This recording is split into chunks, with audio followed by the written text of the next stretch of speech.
الحمد لله والصلاة والسلام على رسول الله أما بعد سورة لقمان 15তম আয়াত সূরাত লুকমানের 15তম আয়াত আল্লাহ রাব্বুল আলামিন 14তম আয়াতে সকল মানুষকে পিতামাতার সাথে সদাচরণ করতে আদেশ করেছে।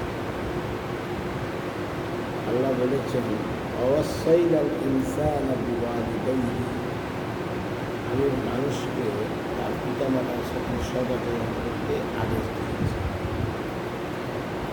হামালাতহু উম্মুহু ওয়াহনান আলা ওয়াহনিন, তার মা তাকে কষ্টের পর কষ্ট করে গর্ভে ধারণ করেছে।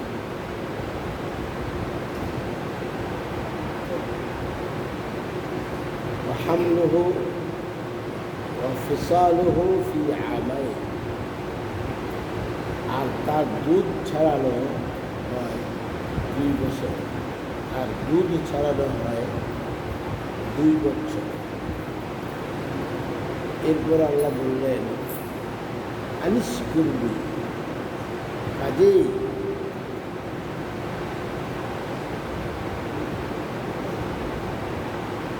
আমার প্রতি এবং আপনার পিতামাতার প্রতি কৃতজ্ঞ হন। কাজেই আমার প্রতি এবং আপনার পিতামাতার প্রতি কৃতজ্ঞ হন। ইলাইয়াল মাসির, ফিরে আসা তো আমারই কাছে, অর্থাৎ সকলের আমার কাছেই ফিরে আসতে। এটা গতকাল আমরা এই আয়াতের অনুবাদ করেছি। এবার 15তম আয়াতে আল্লাহ বলেন একই প্রসঙ্গ। এই জন্য গতকালকের আয়াতটার অনুবাদ করে আপনাদেরকে স্মরণ করিয়ে দিই। আজকে যে আয়াতটা আমরা পড়ব সেটাতে আল্লাহ বলেন, ওয়া ইন জাহাদাকা আলা আন তুশরিকা বি মা লাইসা লাকা বিহি ইলম, আর তোমার পিতামাতা যদি তোমাকে আমার সাথে শিরক করার জন্য পীড়াপিড়ি করে, চেষ্টা করে, সেটা বিভিন্নভাবে হতে পারে। করা শিরক করার জন্য, অথবা তাকে চাপ সৃষ্টি করা, প্রয়োগ করা। জাহাদা ইউজাহিদু, মুজাহাদা অর্থ একজন আরেকজনকে চাপ সৃষ্টি করা, একজন আরেকজনের পিছনে পরিশ্রম করা, জিহাদ করা, যেটাকে বলা হয়। হ্যাঁ, জুহদুর অর্থ চেষ্টা। এখানে ওয়াইন জাহাদাকা, আর তারা দুইজন যদি তোমার পিছনে চেষ্টা করে, পিড়াপিড়ি করে, তোমাকে বাধ্য করে, হ্যাঁ, জোর, তোমার পিছনে জোর প্রয়োগ করে, কিসের জন্য? আলা আন তুশরিকা বি, আমার সাথে শিরক করার জন্য। মা লাইসা লাকা বিহি ইলম, যে ব্যাপারে তোমার কোনো জ্ঞান নেই। অনেক মা বাবা সন্তানকে শিরক না করার কারণে বাড়ি থেকে বের করে দেয়। এটাও তো এক ধরনের পীড়াপিড়ি, তাকে মারধর করে, এটাও এক ধরনের জিহাদ, পীড়াপিড়ি করা, চাপ সৃষ্টি করা, বিভিন্নভাবে, সেটা যেভাবেই হোক। আল্লাহ বলেন, ফালা তুতি'হুমা, তখন ওই মুহূর্তে, ওই ব্যাপারে, শিরক করার ব্যাপারে তোমরা তাদের অনুসরণ, আনুগত্য করবে। আগের আয়াতে কি বলছে? আনিশকুরলি ওয়ালি ওয়ালিদাইকা, অতঃপর কাজেই তোমরা আমার এবং তোমার পিতামাতার প্রতি কৃতজ্ঞ হও। এবং এর আগে বলেছেন ওয়াসাইনাল ইনসানা বিওয়ালিদাইহি, আমি মানুষকে তাদের পিতামাতার প্রতি সদাচরণ করতে আদেশ দিয়েছি। এক হলো সদাচরণ করতে হবে, দ্বিতীয়ত তাদের প্রতি কৃতজ্ঞ হতে হবে। কিন্তু এই আয়াতে আল্লাহ কি বলতেছেন? তারা যদি তোমাদেরকে আমার সাথে শরীক করার জন্য পীড়াপিড়ি করে, চাপ সৃষ্টি করে বিভিন্নভাবে, ফালা তুতি'হুমা, ওই ক্ষেত্রে তোমরা তাদের অনুসরণ করা যাবে না। শিরকের ব্যাপারে হযরত ইব্রাহিম আলাইহিসসালাতু ওয়াসসালামকে তার বাবা যখন মূর্তির মেলায় যেতে বলেছিল, উনি কি তার অনুসরণ করছিলেন, আনুগত্য করছিলেন? ইব্রাহিম ইসলাম বাবার কথা মানছিলেন? তাহলে ফালা তুতি'হুমা, ওই ক্ষেত্রে তুমি তাদের অনুসরণ করবে। কিন্তু শিরকের বেলায় তাদের অনুসরণ করা যাবে না, মনে রাখবেন। তবে ওয়াসাহিবহুমা ফিদ দুনিয়া মা'রুফা, ওয়াসাহিবহুমা ফিদ দুনিয়া মা'রুফা,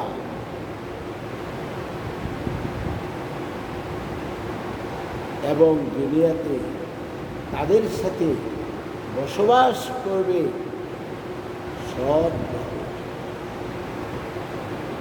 দুনিয়াতে তাদের সাথে বসবাস করবে সৎভাবে, শিরিক করবে না বটে, কিন্তু দুনিয়ায় তাদের সাথে কোনো অসৎ আচরণ করা,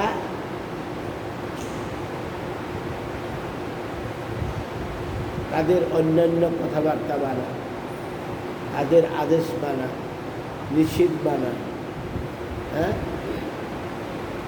তাদের সেবা যত্ন করা, তাদের চিকিৎসা করা, খাদ্য বস্ত্র বাসস্থানের ব্যবস্থা করা, অন্য সকল ব্যাপারে তুমি দুনিয়াতে তাদের সাথে বসবাস করবে সব,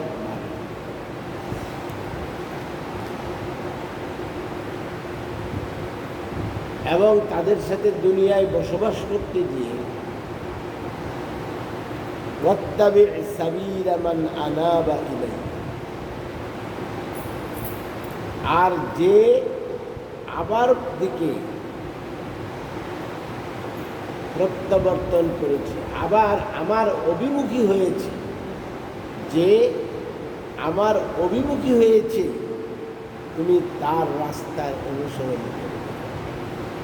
যে আমার দিকে প্রত্যাবর্তন করেছে, আমার আনুগত্য করেছে, আল্লাহ বলেন আমার দিকে আমার অভিমুখী হয়েছে, তুমি তার আনুগত্য করবে, অনুসরণ করবে, মানে তার নিয়ম মেনে চলবে। সুম্মা ইলাইয়া মারজিউকুম, অতঃপর তোমাকে আমার দিকেই প্রত্যাবর্তন করবে। সুম্মা ইলাইয়া মারজিউকুম, পরবর্তীতে তোমাকে আমার দিকেই প্রত্যাবর্তন করতে হবে। ফাউনাব্বিউকুম বিমা কুনতুম তা'মালুন, তখন তোমাদেরকে আমি সংবাদ দেব, জানিয়ে দেব তোমরা দুনিয়াতে কি সব আমল করতে, কে কি আমল করতে, কোন ধরনের আমল করতে, আমার হুকুম আমার নির্দেশ তোমরা কতটুকু কে পালন করেছ, তা তোমাদেরকে আমি জানিয়ে দেব। কখন? যখন আমার কাছে ফিরে আসবে। এই জন্য বলছেন ইলাইয়া মারজিউকুম, আমার কাছেই তোমাদের প্রত্যাবর্তন, আমার কাছেই তোমাদের প্রত্যাবর্তন। প্রত্যেকের আমার কাছে তোমাদের ফিরে আসতে হবে। কার কাছে? আল্লাহর কাছে। ফাউনাব্বিউকুম বিমা কুনতুম তা'মালুন, তখন তোমাদেরকে আমি সংবাদ দেব, বুঝিয়ে দেব যে তোমরা কে, দুনিয়াতে কি আমল করেছ, আমার নির্দেশ মেনেছ কিনা, পিতামাতার সাথে কি আচরণ করেছ, ব্যবহার করেছ। হ্যাঁ, তোমরা কি পিতামাতার কথায় শিরিক করলা কিনা, না শিরিককে বর্জন করেছ, তোমরা তাদের সাথে তোমরা কীরকম আচরণ করেছো, সদ আচরণ করেছো কিনা।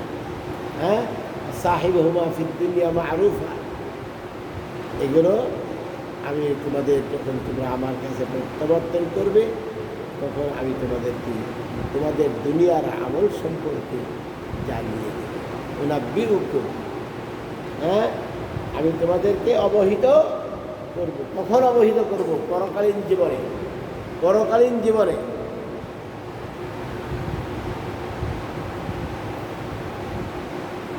এরপরে আল্লাহ রাব্বুল আলামিন লুকমান আলাইহিস সালাতু ওয়াস সালাম তার সন্তানকে আরও কিছু উপদেশ দিয়েছেন। সেই উপদেশগুলো বর্ণনা করছে। তিনি কি বললেন? ইয়া বুনাইয়া ইন্নাহা ইন তাকু মিসকালা হাববাতিন মিন খারদালিন ফাতাকুন ফি সাখরাতিন আও ফিস সামাওয়াতি আও ফিল আরদি ইয়াতি বিহাল্লাহ। আগের আয়াতে কি বললেন আল্লাহ? ইলাইয়া মারজিউকুম, আমার কাছে তোমাদের প্রত্যাবর্তন করতে হবে। ফাউনাব্বিউকুম বিমা কুনতুম তা'মালুন, এবং তোমরা দুনিয়াতে কি আমল করতে তা আমি তোমাদেরকে জানিয়ে দেব।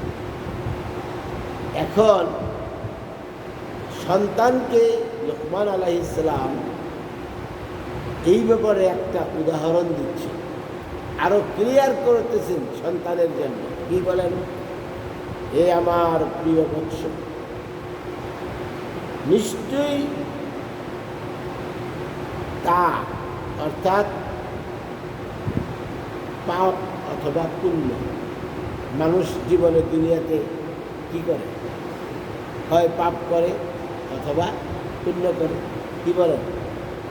একজন মানুষ জীবনে যা কিছু করে,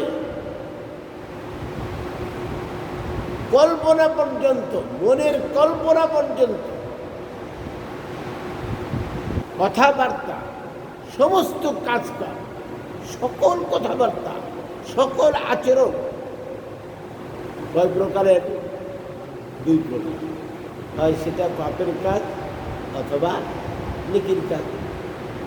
কি দুই প্রকার নয়? আল্লাহ এই কথা বলতে, ইয়া বুনাইয়া, লুকমান আলাইহিস সালাম তার ছেলেকে বলেন, ইন্নাহা, নিশ্চয়ই পাপ অথবা পুণ্য। পাপ আমল,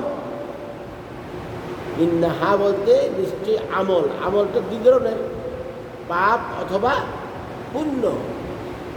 যদি সরিষার দানা পরিমাণও হয়, পাপ অথবা পুণ্য যদি ইনতাকু মিসকালা হাববাতিন মিন খারদালিন, খারদালিন মানে সরিষা, খারদাল অর্থ সরিষা। তোমার পাপ অথবা পুণ্য যদি একটা সরিষার দানা পরিমাণও হয়, আর তা থেকে শিলাগর্ভে অথবা আসমান সমূহে কিংবা জমিনে সেই সরিষার দানাটা কোথায় থাকে? যদি শিলাগর্তে থাকে, পাথরের গর্তের মধ্যেও থাকে সেই সরিষার দানাটা, অথবা আসমান সমূহে থাকে, অথবা জমিনের কোথাও থাকে, ইয়াতি বিহাল্লাহ, আল্লাহ তাও কিয়ামতের দিন উপস্থিত করবে। দেখছেন কি বলছে? আগের আয়াতে কি বলল? তোমাদেরকে আল্লাহর কাছে প্রত্যাবর্তন করতে হবে, তখন তিনি তোমরা কে কি আমল করতে তা তোমাদেরকে অবহিত করবে। এখন আমরা কেউ ভাবতে পারি, মনে করতে পারি যে আমি একটা সরিষার দাঁড়ার মতো একটা গুনাহ করেছি, এটা কি আল্লাহ আবার খুঁজে বাইর করবে? এটা কি আল্লাহ আবার হাসরের ময়দানে উপস্থিত করতে পারবে? হ্যাঁ, বা করবেন? হয়তো কারো এই ধারণা থাকতে পারে, অসম্ভব মনে করতে পারে যে না, আল্লাহ যদিও বলছে, আল্লাহ এই সমস্ত খুঁটিনাটি বিষয় ধরবে না। কিন্তু এখানে আল্লাহ কি বলতেছে? লুকমান আলাইহিস সালামের উপদেশ, সন্তানকে যে উপদেশ দিলেন, এই উপদেশের মাধ্যমে আল্লাহ আমাদেরকে বুঝিয়ে দিচ্ছে, ইয়া বুনাইয়া, হে আমার প্রিয় বৎস, ইন্নাহা ইন তাকু মিসকালা হাববাতিন মিন খারদালিন, তোমার নেক অথবা গুনাহ পুণ্য একটা সরিষার দানার পরিমাণও যদি হয়, আর সেটা যদি কোনো শিলা গর্তে থাকে অথবা আকাশ সমূহে থাকে অথবা জমিনে থাকে, কিয়ামতের দিবসে আল্লাহ সেটাও তোমার সামনে উপস্থাপন করবে এবং নিয়ে আসবেন, উপস্থিত করবে। কেমন বুঝেন? হ্যাঁ, ইন্নাল্লাহ লাতীফুন খাবীর, নিশ্চয়ই আল্লাহ সূক্ষ্মদর্শী। লাতীফের অর্থ কি? নিশ্চয়ই আল্লাহ সূক্ষ্মদর্শী। হ্যাঁ, খাবীর, সম্যক অবহিত। নিশ্চয়ই আল্লাহ সূক্ষ্মদর্শী এবং সম্যক অবগত। আল্লাহ কোনো কিছুই আল্লাহর চোখ থেকে কেউ ফাঁকি দিতে, আল্লাহর মতো সূক্ষ্মদর্শী কেউ নেই। আমরা যদি আমাদের এই দুনিয়ার এই চক্ষু দিয়ে একটা অনুপরিমাণ বস্তু যদি চোখ দিয়ে আমরা দেখতে পারি, হ্যাঁ, তাহলে কি আল্লাহ রাব্বুল আলামিন যিনি আমাদেরকে সৃষ্টি করেছেন তার এত সূক্ষ্ম দৃষ্টি নাই যে তিনি একটা সরিষার দাঁড়ার মতো যদি আমাদের গুনাহ বা নেকি থাকে, আর সেটা যদি শিলা গর্তেও থাকে লুকায়িত, অথবা আকাশে থাকে অথবা জমিনে থাকে, সেটাও আল্লাহ বের করে আনতে সক্ষম, আনতে পারবেন। কেন? নিশ্চয়ই আল্লাহ রাব্বুল আলামিন সূক্ষ্মদর্শী এবং সম্যক অবহিত। আমাদেরকে এই বিশ্বাস রাখতে হবে এবং আমাদেরকে অবশ্যই এই বিশ্বাস রেখে আল্লাহকে ভয় করে আমাদের জীবনযাপন করতে হবে। লুকমান আলাইহিস সালাতু ওয়াস সালাম যদিও তার ছেলেকে এই উপদেশ দিয়েছিলেন, এই উপদেশটা আল্লাহ রাব্বুল আলামিন কোরআনুল কারীমের মধ্যে কেন উল্লেখ করলেন? কেন উল্লেখ করেছেন? লুকমানের সন্তানের জায়গায় আমাদেরকে আল্লাহ এই শিক্ষা দিয়েছেন। উনি ওনার সন্তানকে যা বলেছিলেন এটাই বাস্তব, এবং আল্লাহ সুবহানাহু ওয়া তাআলা আমাদের কাল কিয়ামতের দিবসে নেকি বদি যদি একটা সরিষার দানার পরিমাণ হয়, যে কোনো জায়গায় সেটা লুকায়িত থাকুক, সেখান থেকেই আল্লাহ হাসরের ময়দানে সেটাকে প্রকাশ করবেন, উপস্থিত করবেন। আল্লাহ আমাদের সবাইকে এই সুবুদ্ধি দান করুন এবং আমরা যেন সতর্কতার সাথে জীবনযাপন করি। আল্লাহ আমাদের তৌফিক দান করেন। আল্লাহুম্মা আমিন। সুবহানাকা আল্লাহুম্মা ওয়া বিহামদিকা, আশহাদু আল্লা ইলাহা ইল্লা আনতা, আস্তাগফিরুকা ওয়া আতুবু ইলাইক। আসসালামু আলাইকুম ওয়া রাহমাতুল্লাহি ওয়া বারাকাতুহু।